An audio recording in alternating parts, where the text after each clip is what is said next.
الحمد لله وكفى وسلام على عباده الذين اصطفى أما بعد فأعوذ بالله من الشيطان الرجيم بسم الله الرحمن الرحيم فلا تقل لهما أف ولا تنهرهما وقل لهما قولا كريما وقال النبي صلى الله عليه وسلم الجنة تحت أقدام الأمهات وصدق الله رسوله النبي الكريم۔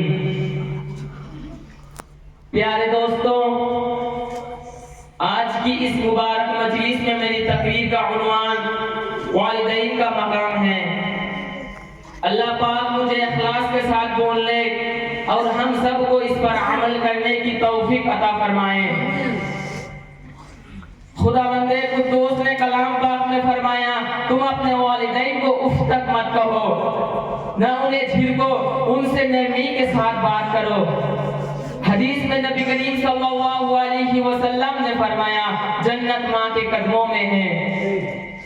ایک مرتبہ سرکار دو جہاں صلی اللہ علیہ وسلم سے سوال کیا گیا ما حق الوالدین علی ولدہ، یا رسول اللہ اولاد کے اوپر ماں باپ کا کیا حق ہے؟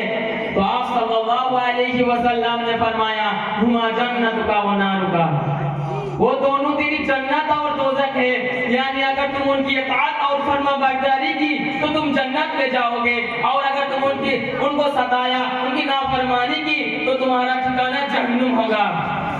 حدیث میں آتا ہے اگر کوئی نیک اولاد اپنی ماں باپ کی طرف پیار و محبت کی نظر سے دیکھے تو اللہ پاک ایک مرتبہ دیکھنے سے حج مقبول کا ثواب عطا فرمائے گا۔ تو صحابہ کرام نے عرض کیا اگرچہ دن میں 100 مرتبہ دیکھے تو شاہد و جہاں صلی اللہ علیہ وسلم نے فرمایا جی ہاں، خوش نصیب ہیں وہ لوگ جن کے والدین زندہ ہیں اور اپنے والدین کو پیار و محبت کی نظر سے دیکھتے ہیں اور حج مقبول کا ثواب کماتے ہیں۔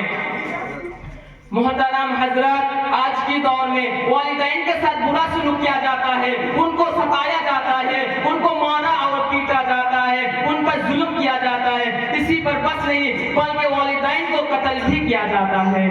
افسوس خدا افسوس، والدین کے ساتھ ہمارا یہ معاملہ کتنا بھیانک اور بدترین جرم ہے۔ حدیث شریف میں آتا ہے کہ اللہ تبارک تعالیٰ نے فرمایا جس شخص سے اس کے والدین راضی ہو میں بھی اس سے راضی ہوں۔ حدیث میں آتا ہے والدین کی دعا اولاد کے حق میں قبول ہوتی ہے۔ حدیث میں آتا ہے والدین کا نافرمان بہت بڑا گناہ ہے۔ حدیث میں آتا ہے اللہ پاک کی رضامندی والدین کی رضامندی میں ہے، اللہ پاک کی ناراضگی والدین کی ناراضگی میں ہے۔ حدیث میں آتا ہے والدین کے نافرمان شب برات جیسی اہم رات میں مغفرت اور رحمت سے محروم کر دیا جاتا ہے۔ حدیث میں آتا ہے باب جنت کے دروازوں میں سے ایک دروازہ ہے، اگر تم چاہو تو اس کو حفاظت کر لو، اگر تم چاہو تو اس کو ضائع کر دو۔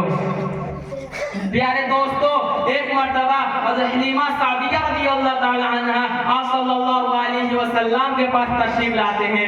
آپ صلی اللہ علیہ وسلم انہیں دیکھ کر کھڑے ہو جاتے ہیں اور اپنی چادر مبارک اتر کر ان کے قدموں میں بچھا دیتے ہیں۔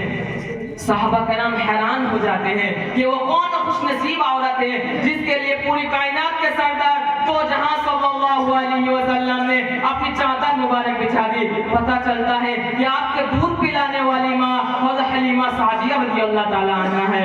اندازہ لگائے شہنشاہ تو جہاں صلی اللہ علیہ وسلم نے کتنی عزت و ابرو سے ماں کو نوازا ہے۔ حضرت ویس قرنی رضی اللہ تعالی عنہ کو دیکھیں، اپنی ماں کی بیماری اور خدمت کی وجہ سے پوری زندگی آپ صلی اللہ علیہ وسلم کی خدمت میں حاضر نہ ہو پائے، تو آپ صلی اللہ علیہ وسلم کو ان کی عادت اور طریقہ اتنا پسند آتا ہے کہ صحابہ کے سامنے ان کی تعریف فرماتے اور نیز صحابہ سے فرماتے اگر تمہاری ملاقات ان سے ہو جائے تو رحمت کی دعا کرانا۔ میرے پیارے بھائیوں، عربی کا مقولہ ہے الانسان عبد الاحسان، انسان احسان کا غلام ہے۔ والدین کے ہمارے اوپر اس قدر احسانات ہیں کہ ہم پورے زندگی اس کا بدلہ نہیں چکا سکتے۔ بچہ پیدا ہونے سے پہلے مسلسل 9 مہینے تک ماں حمل اٹھائی پھرتی ہے، اس کے چلنے